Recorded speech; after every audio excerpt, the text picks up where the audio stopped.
downfall of Samson is often explained in simple terms.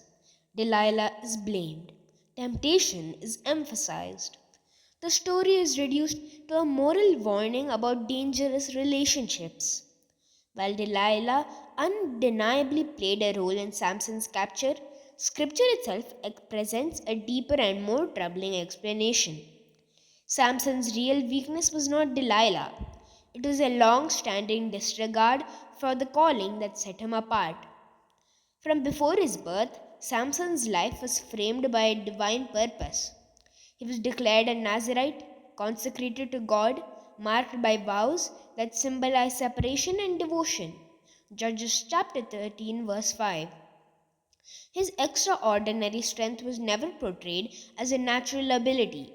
Again and again, the text stresses that it was the Spirit of the Lord who empowered him. Samson was strong only because God was present with him. But if we read through his story, the narrative of Judges slowly reveals a growing disconnect between Samson's calling and his conduct. He repeatedly pursued what was right in his eyes. He entered Philistine territory without restraint, formed attachments without discernment, and treated holy boundaries as negotiable.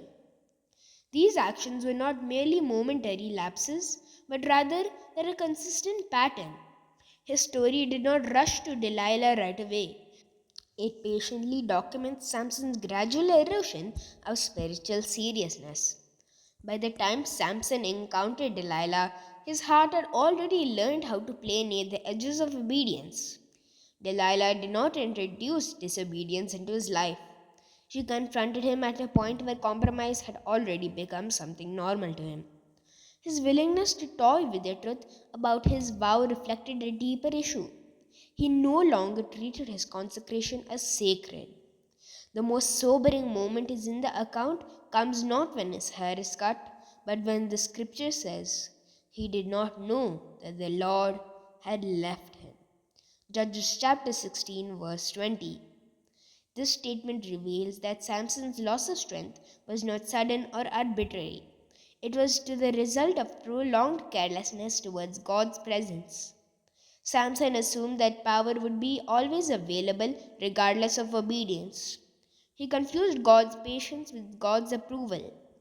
Delilah, therefore, was not the source of Samson's weakness. She was the means by which his hidden weakness became visible.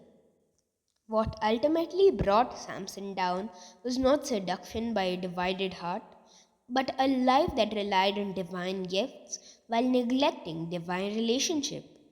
Even so, the narrative does not end in despair. In blindness and humiliation, Samson was finally stripped of his self-confidence. His final prayer was no longer rooted in pride, but independence.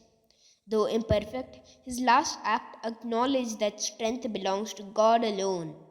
In this story, Samson quietly anticipates the need for a greater deliverer, one who would succeed where Samson failed.